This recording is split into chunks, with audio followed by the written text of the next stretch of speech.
திருவள்ளுவரின் வழியில் வாழ்ந்து வாழ்வின் உன்னத நிலையினை அடைய திருக்குறளோடு நாம் என்னும் இந்த நிகழ்விலே இணைந்திருக்கின்ற உங்கள் அனைவருக்கும் முதற்கண் வணக்கம். குறள் எண் 803, அதிகாரம் பழைமை. மன்னர் செங்கிஸ்கான் தனக்கு செல்ல பிராணியாக ஒரு பருந்தை வளர்த்து வந்தார். கொடுங்கோலனான அவர் அந்த பருந்திடம் மிகுதியான பாசம் வைத்திருந்தார். பருந்தும் அவர் மேல் உயிரையே வைத்திருந்தது. செங்கிஸ்கான் எங்கு சென்றாலும் இந்த பருந்தையும் வளர்த்தி செல்வார். பருந்தும் அவருடனேயே எல்லா நாடுகளுக்கும் பயணப்பட்டது. ஒரு நாள் செங்கிஸ்கான் தன் நண்பர்களுடன் வேட்டைக்கு புறப்பட்டார். நண்பர்கள் அனைவரும் கத்தி, ஈட்டி, வில், அம்பு என்று பல வகையான ஆயுதங்களை ஏந்தி வந்தார்கள். செங்கிஸ்கான் தனது செல்ல பருந்தை கூடவே அழைத்து வந்திருந்தார்.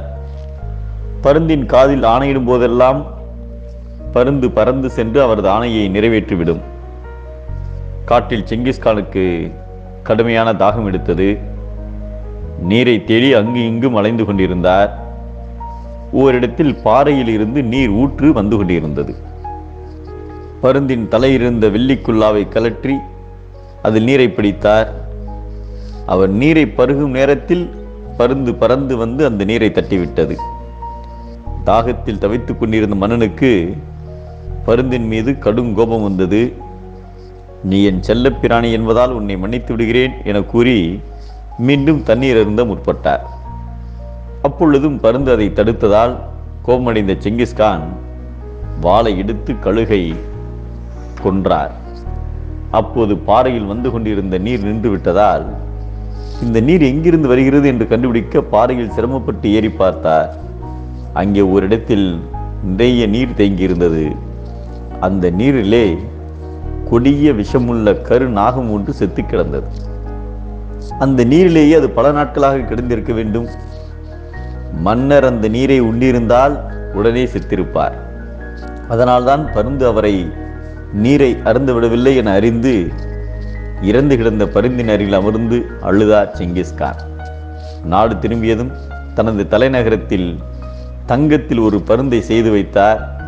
அதன் ஒரு சிறகில், உண்மையாக பழகியவர் உனக்கு பிடிக்காத செயல்களை செய்தாலும் அதை உன் நன்மைக்காகவே செய்கிறார் என்பதை புரிந்து கொள்ள வேண்டும் என்று பொருள் விளங்கும் வாசகங்களை எழுதச் செய்தார். பழகியவர் உரிமையோடு செய்யும் செயலை தாம் செய்தது போலவே கருதி உடன்படாவிட்டால் அவரோடு தான் பழகியதால் என்ன பயன் இருக்கும் என்பதை பழகிய நட்பு எவன் செய்யும். கெழு தகைமை செய்தாங்கு அமையா கடை என்கிறார் நம் தெய்வப்புலவர் திருவள்ளுவர். உரிமையோடு நண்பன் செய்யும் செயலை பொறுப்போம், உண்மையான நட்பினை உயிர் போல காப்போம்.